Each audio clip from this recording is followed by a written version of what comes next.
自己撿咗幾十塊錢、幾百塊錢，就理所當然可以對前線服務人員頤指氣使。他們帶住雞毛蒜皮嘅小事去刁難員工，只要員工有一絲不合心意，就立刻拿出手機進行精神恐嚇。你咩態度？我而家就影你相，我擺上連登，等全香港人公審你，等你想執笠。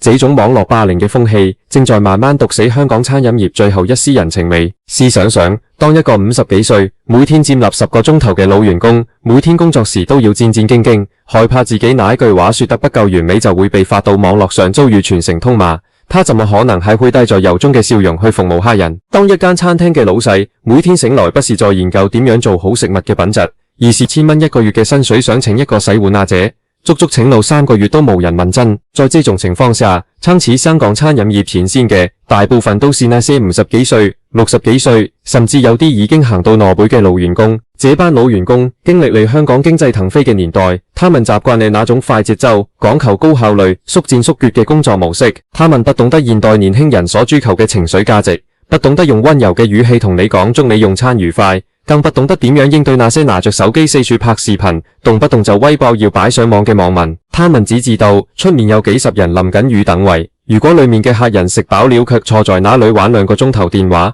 外面的街坊就沒得食，鋪頭即嘅魚就要面臨虧損，自己份工可能就會個情痴。這就是最正宗凱直使年香港味道。再嚟就是下子燒賣王，呢度凱燒賣唔係出面用機器吸出嚟，死實實凱肉丸。佢哋堅持用手剁凱豬肉，肥瘦比例啱啱好係3:7。手剁肉凱好處係保留了肉凱鮮味同彈性，咬落去有層次有肉汁，唔會好似食粉團咁，上面鋪滿嚟鮮甜凱蝦子，中間行混入嚟生菇碎，生氣十足。當你喺點心車接過呢籠燒賣，入口嗰種熱度同肉香，真係令你想即刻叫多一籠。除咗呢啲傳統4大天王，最令我驚喜凱係一啲依家喺出面幾乎絕跡凱功夫點心。例如懷舊鵪鶉蛋燒賣同埋古法豬潤燒賣嘅餐飲業，點樣可能將更多嘅資金投入到提升食材質素同服務水平上，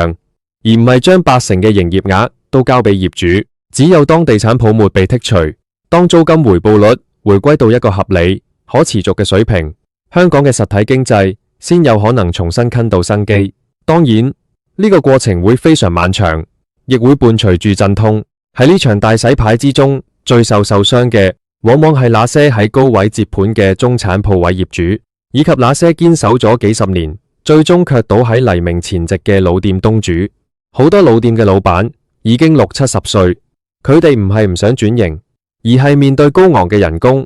不肯減租嘅業主，以及完全改變咗嘅消費市場，佢哋甚至自己嘅物業入面呢一招，直頭係斷咗好多細佬磅嘅糧。嚟睇下而家嘅澳門街。以前幾金烈樓嘅16鋪置地，甚至係英皇，而家嗰種冷清係令人心寒嘅。啲人話2026嘅澳門，除咗嗰6間大牌照公司仲喺度死爭緊，其他嗰啲依附生存嘅衛星場，基本上已經係執得一間得一間。點解楊秀成會搞成咁？呢個問題好深。160日嘅菜唔係一朝一夕翻嚟。楊秀成呢個人喺香港影視圈、地產圈直頭係神級人物，但係佢喺澳門嘅投資偏偏遇正咗最差嘅時機，一方面係地產市道塞水，另一方面係澳門保產業嘅稅收同監管加長到一個點，令到原本高利潤嘅貴賓行模式鐵地消失。以前下點解29蚊呢個數字咁有魔力？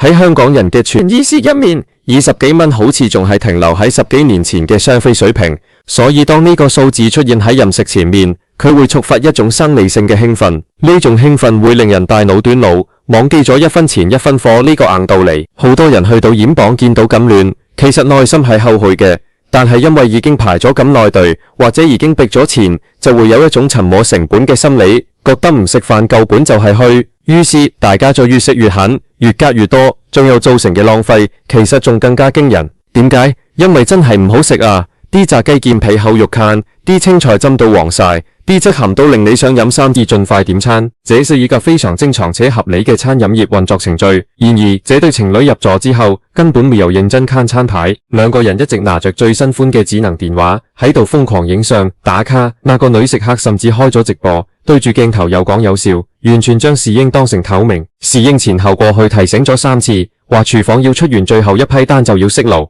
兩位客人都用極度惡劣嘅語氣回敬。吹咩吹啊？香港服務業真係差，等一陣會死啊！信唔信我擺你上網？最後佢哋喺9點12分，亞洲市廚房熄爐前3分鐘，才勉強落咗單。廚房為了照顧老街坊，特別為佢哋加班，用最快嘅速度喺9點15分將所有嘢食上齊。精彩嘅地方來了，嘢食上齊之後，這對情侶散步、跳廣場舞、練太極、賞花，整個人的心胸都開朗了許多，心情好，身體自然就健康。連看醫生的次數都少了。當然，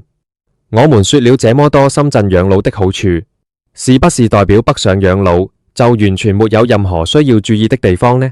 當然不是。作為一個負責任的分享，我們也要客觀地看看香港長者在決定北上養老之前，需要做好哪些準備和調適。首先是電子支付和智慧型手機的使用。內地現在已經是一個高度數位化的社會。不管是搭車、買菜、去醫院掛號、去酒樓付款，甚至是在街邊買個番薯，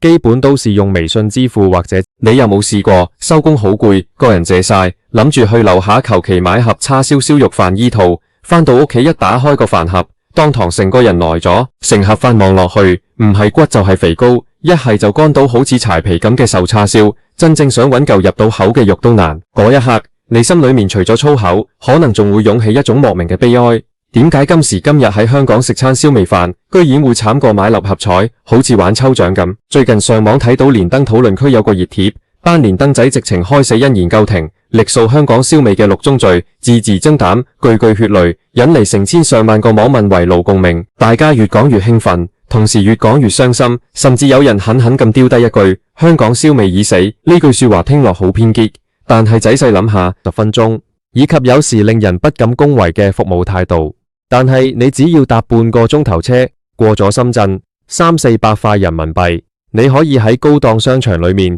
食一頓豐盛嘅海底撈、酸菜魚或者海鮮大餐，無微不至嘅服務，座位寬敞舒服，仲唔會催你走。唔單止係食飯、剪頭髮、洗腳按摩、睇牙醫，甚至連買日用品，去山姆會員店或者開市客，